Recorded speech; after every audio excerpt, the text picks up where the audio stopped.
kami dari kelompok 3. Di sini kami akan menjelaskan sifat-sifat gelombang mekanik, yaitu ada refleksi, refraksi, interferensi, difraksi, dispersi, dan polarisasi. Sebelumnya, nama saya adalah Muhammad Adi Zariansyah. Saya Dimas Aryo Pandega. Saya Audira Nuren Fitra. Saya Sakila Zarin. Saya Renata Subukti. Perkenalkan, nama saya Mutiara Syamanur. Di sini saya akan menjelaskan tentang pemantulan gelombang.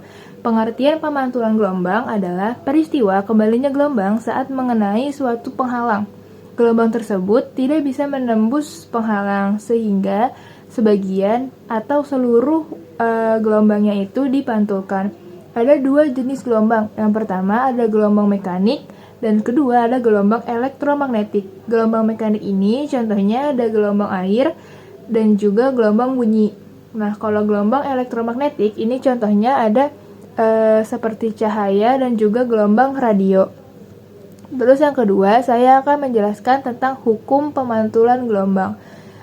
Ada dua hukum utama dalam pemantulan gelombang. Yang pertama ada sudut datang dan sudut pantul diukur dari garis normal atau garis tegak lurus permukaan pantul.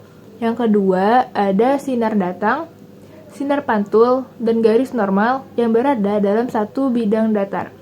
Selanjutnya saya akan menjelaskan tentang jenis-jenis pemantulan gelombang. Yang pertama ada pemantulan teratur atau terpadu, terjadi pada permukaan yang halus dan rata.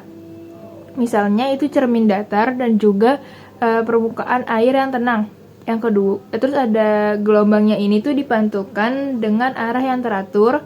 Terus juga gelombang ini tuh contohnya ada bayangan jelas di cermin. Terus yang kedua, ada pemantulan tidak teratur atau difusi, terjadi pada permukaan yang kasar atau tidak rata. Misalnya itu kayak dinding, kertas, batu.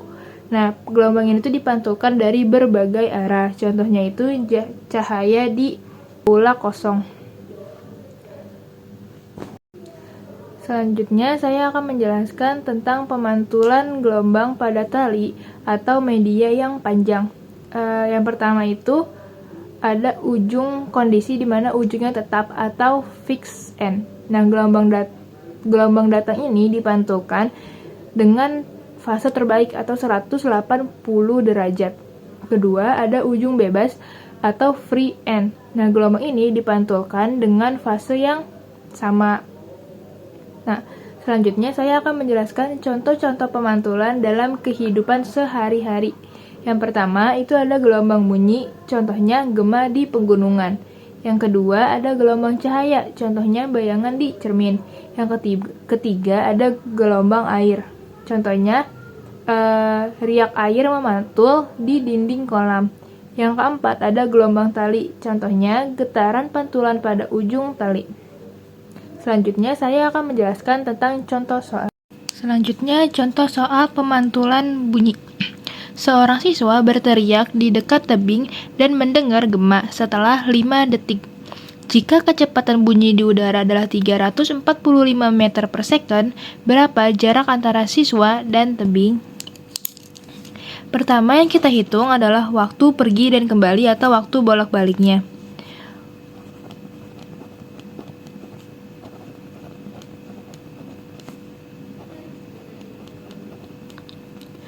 Waktu bolak-balik, nah kan waktunya itu pertama 5 detik. Kita bagi 2. Kenapa kita bagi 2? Karena yang ditanya ini kan waktu bolak-balik, sedangkan jarak itu cuma satu arah.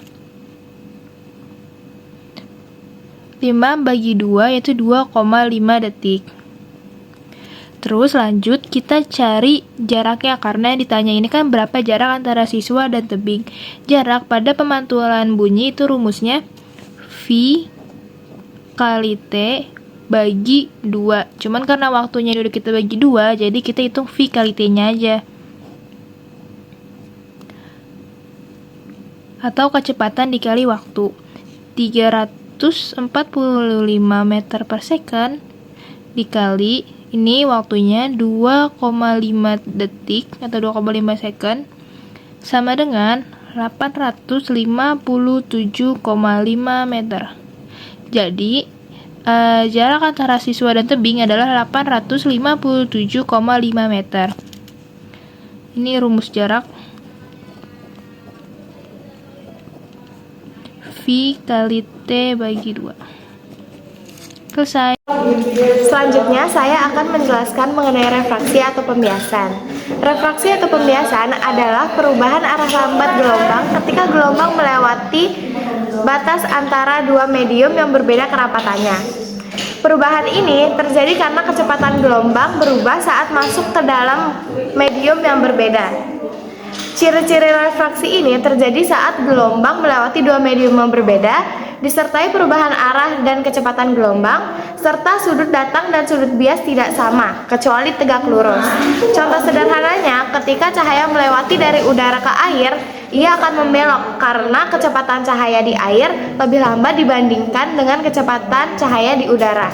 Bisa dilihat di sini, sedotannya itu dia seperti tidak lurus. Oke deh. Ketika sedotan dimasukkan ke dalam gelas yang berisi air, cahaya yang dipantulkan dari sedotan di dalam air harus melewati batas antara air dan udara sebelum sampai ke mata kita. Saat cahaya ini berpindah dari air yang mediumnya lebih rapat ke udara yang mediumnya kurang rapat, ia dibelokkan menjauh dari garis normal. Proses ini disebut refraksi atau pembiasan. Maka dari itu, sedotan yang kita lihat dia seperti bengkok. Jadi, refraksi atau pembiasan ini bisa dihitung menggunakan hukum Snellius dengan rumus N1 dikali sin I sama dengan N2 dikali sin R, dengan N adalah indeks bias, I adalah sudut datang, dan R adalah sudut bias. Rumus ini menjelaskan kenapa cahaya membelok lebih atau kurang tergantung medianya. Selanjutnya saya akan menjelaskan tentang difraksi. Difraksi merupakan fenomena gelombang di mana gelombang membelok atau menyebar ketika melewati celah kecil atau penghalang. Gelombang dapat berupa gelombang air, gelombang suara, maupun gelombang cahaya. Ketika gelombang ini bertemu dengan celah atau rintangan yang ukurannya hampir sama dengan panjang gelombang, dia akan berbelok dan menyebar ke area di belakangnya. Makin kecil celahnya, makin jelas juga belokannya. Dengan meneteskan air dari pipet ke baskom berisi air, gelombang lingkaran terbentuk dan merambat. Ketika mencapai tepi baskom yang sempit, gelombang tidak berhenti lurus, tetapi membelok dan menyebar, mengikuti bentuk tepian. Di sudut baskom, gelombang seolah membungkus tepi karena efek difraksi, fenomena di mana gelombang membelok setelah melewati penghalang sempit. Semakin kecil baskom, efek difraksi semakin jelas juga terlihat. Lanjut ke contoh soal untuk materi difraksi. Seberkas cahaya lewat pada celah tunggal yang sempit menghasilkan difraksi minimum orde kedua dengan sudut difraksi 30 derajat. Bila panjang gelombang sama dengan 6700 angstrom, berapakah lebar celahnya? Karena yang ditanyakan adalah difraksi minimum, maka rumus yang digunakan adalah D sin theta sama dengan 2N dikali setengah lambda. Diketahui N sama dengan 2, sudut difraksi sama dengan 30 derajat, lambda sama dengan 6700 angstrom. Yang ditanyakan adalah D atau lebar celahnya. Tinggal dimasukkan nilai-nilai tersebut ke dalam rumus. D sin theta sama dengan 2N dikali setengah lambda, D sin 30 derajat sama dengan 2 dikali 2 dikali setengah dikali 6700. Karena nilai sin 30 derajat itu sama dengan 1/2, jadi kita tulis D dikali setengah sama dengan 13.400 angstrom. D sama dengan 26.800 angstrom. Karena 1 angstrom itu adalah 10 pangkat min 8 cm, maka hasil akhirnya yaitu D sama dengan 2,6 dikali 10 pangkat min 4 cm. Selanjutnya saya akan menjelaskan tentang interferensi gelombang. Interferensi merupakan perpaduan antara dua atau lebih gelombang di suatu titik pada medium. Interferensi terjadi ketika kedua gelombang memiliki frekuensi dan beda fase yang tetap. Berdasarkan superposisi gelombang, interferensi ada yang saling menguatkan sehingga menghasilkan interferensi konstruktif, dan ada yang saling melemahkan sehingga menghasilkan interferensi destruktif. Interferensi konstruktif terjadi ketika kedua gelombang memiliki fase yang sama. Interferensi konstruktif terjadi saat puncak bertemu puncak atau lembah bertemu lembah sehingga menghasilkan penjumlahan amplitudo. Nah, sedangkan interferensi destruktif terjadi ketika kedua gelombang memiliki fase yang berbeda sebesar 180 derajat. Interferensi destruktif terjadi saat puncak gelombang bertemu dengan lembah gelombang lain sehingga menghasilkan pengurangan amplitudo. Interferensi yang terjadi terus-menerus antara gelombang datang dan gelombang pantul akan menghasilkan gelombang berdiri atau gelombang stasioner. Gelombang stasioner merupakan perpaduan dua gelombang yang memiliki frekuensi yang sama dan amplitudo yang sama, tetapi berobat pada arah yang berlawanan. Ini adalah contoh grafik interferensi konstruktif dan grafik interferensi destruktif. Pada grafik interferensi konstruktif, amplitudo gelombang C merupakan penjumlahan dari amplitudo gelombang A dan amplitudo gelombang B. Jadi, semisal amplitudo gelombang A adalah X dan amplitudo gelombang B adalah X, maka amplitudo gelombang C adalah 2X. Pada interferensi destruktif, amplitudo gelombang C merupakan hasil penjumlahan dari amplitudo gelombang A dan amplitudo gelombang B. Jadi, semisal amplitudo gelombang A adalah X dan amplitudo gelombang B adalah min X, maka amplitudo gelombang C adalah 0. Selanjutnya ada gambaran celah ganda Young. Jika dilihat pada gambar, sinar 1 dan sinar 2 dipisahkan oleh jarak. Untuk mencapai titik P, sinar 2 harus menempuh lintasan yang lebih panjang daripada sinar 1. Di sini terbentuk suatu sudut antara sinar ke layar. Beda lintasan berpengaruh terhadap fase dan juga interferensi cahaya karena perbedaan fase antar gelombang akan menghasilkan kelipatan genap atau ganjil yang akan menentukan jenis interferensi itu sendiri. Jadi, bisa disimpulkan rumus beda lintasannya yaitu R1 dikurang R2 sama dengan D sin theta. Interferensi konstruktif dan interferensi destruktif akan menghasilkan dua pola yang berbeda. Yang pertama, interferensi konstruktif akan menghasilkan pola terang dengan rumus D sin theta sama dengan M dikali lambda atau D dikali P per L sama dengan M dikali lambda. Yang kedua, rumus interferensi destruktif yang menghasilkan pola genap yaitu D sin theta sama dengan buka kurung M dikurang setengah tutup kurung dikali lambda atau D dikali P per L sama dengan dalam kurung M dikurang setengah dikali lambda. Dengan keterangan D sama dengan jarak antar celah, M sama dengan orde interferensi ke, lambda sama dengan panjang gelombang, P sama dengan jarak antara dua garis terang atau gelap, L sama dengan jarak antara celah ke layar.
Di sini saya akan menjelaskan tentang polarisasi. Jadi, polarisasi adalah penyerapan sebagian arah getaran dari gelombang ketika melalui medium tertentu. Nah, polarisasi hanya dapat terjadi pada gelombang transversal, yaitu gelombang yang arah getaran tegak lurus dengan arah lambatnya. Itu artinya polarisasi tidak dapat terjadi pada gelombang longitudinal. Polarisasi dapat terjadi karena pemantulan, pembiasan, bias kembar, absorpsi selektif, dan peristiwa bidang getar. Di sini saya akan memberikan contoh sederhana dari polarisasi. Di sini saya menggunakan plastik sebagai medium polaroidnya, kemudian lampu sebagai cahaya mataharinya. Tolong dipegang. Ya, saat lampu diarahkan ke plastik maka intensitas cahaya berkurang. Nah, ini sebelum diarahkan ke plastik, cahayanya sangat terang ya. Saat cahaya berkurang, peristiwa ini disebut terpolarisasi. Dan ketika plastik ini diarahkan ke cahaya, maka cahaya di sana akan berkurang. Oke, terima kasih. Baik, di sini saya akan menjelaskan contoh soal polarisasi. Nah, di sini ada soalnya yaitu cahaya terpolarisasi dengan intensitas awal I0 sama dengan 100 W per M kuadrat melewati sebuah analisator yang membentuk sudut theta sama dengan 60 derajat terhadap arah polarisasi cahaya. Hitunglah intensitas cahaya setelah melewati analisator tersebut. Jadi rumusnya itu adalah I sama dengan I0 cos kuadrat theta. Ya, kayak gini. Nah, habis itu kita masuk, ini rumusnya ya. Habis itu kita masukin ke diketahuinya. Diketahui di sini awalnya itu I0-nya itu sama dengan 1 W per M kuadrat dan sudutnya itu 60 derajat. Ya. Habis itu kita masukin langsung ke rumus aja. I sama dengan 100 dikali cos kuadrat 60 derajat. Ya. Habis itu kita pindahin 60 derajat sama dengan 1/2. Oke. Habis itu I sama dengan 100 dikali kurung 1/2 tutup kurung kuadrat jadi luar sama dengan 1 dikali 1/4 ya, yang menghasilkan 25 W per meter kuadrat. Jadi hasil dari soal tersebut yaitu 25 W per meter kuadrat. Di sini saya akan menjelaskan materi dispersi. Dispersi adalah penguraian cahaya putih polikromatik menjadi cahaya warna-warni monokromatik. Warna monokromatik yang terbentuk adalah merah, jingga, kuning, hijau, biru, nilai, dan ungu. Dispersi terjadi akibat adanya perbedaan deviasi untuk setiap panjang gelombang yang disebabkan oleh perbedaan kelajuan masing-masing gelombang pada saat melewati medium bias. Nah, sudut deviasi adalah sudut yang terjadi antara sudut datang, yaitu polikromatik yang masuk pada medium segitiga ini, dan sudut bias yang keluar atau terurai dari medium segitiga ini. Nah, sehingga dia menciptakan nih sudut deviasi yang seperti ini. Di sini sudut deviasi merah lebih kecil daripada sudut deviasi warna ungu. Di sini saya menjelaskan soal dispersi. Soalnya itu seberkas sinar datang pada prisma dengan sudut pembias 70 derajat, jika indeks bias sinar merah adalah 8/5 dan indeks bias sinar ungu adalah 24/7, tentukan besarnya sudut dispersi. Nah, diketahui betanya itu sudut pembiasnya 70 derajat, kemudian indeks bias sinar merahnya 8/5, indeks bias sinar ungu 24/7, kemudian kita dijawab sudut dispersi itu sama dengan indeks bias ungu dikurang indeks bias merah, kemudian dikali oleh beta. Tinggal dimasukkan, U-nya itu adalah 24/7, kemudian dikurang sama 8/5 dikali sama 70. Nah, kita samain dulu penyebut bawahnya yaitu 35. 35 dibagi 75, 5 dikali 24 itu 120. Kemudian 35 dibagi 5 itu 7 dikali 8 itu 56. Kemudian dikali 70. Nah, 35 dan 70-nya bisa kita coret jadi sisa 2. Kemudian 120 dikurang 56 itu adalah 64. 64 dikali 2 itu sama dengan 128 derajat. Jadi sudut dispersinya adalah 128 derajat. Berikut adalah contoh dari dispersi. Di sini saya menggunakan flashlight sebagai cahaya putih polikromatik, kemudian diarahkan ke CD sebagai medium pembiasnya, kemudian CD menguraikan cahaya putih tadi menjadi cahaya warna-warni monokromatik, sehingga terjadilah dispersi.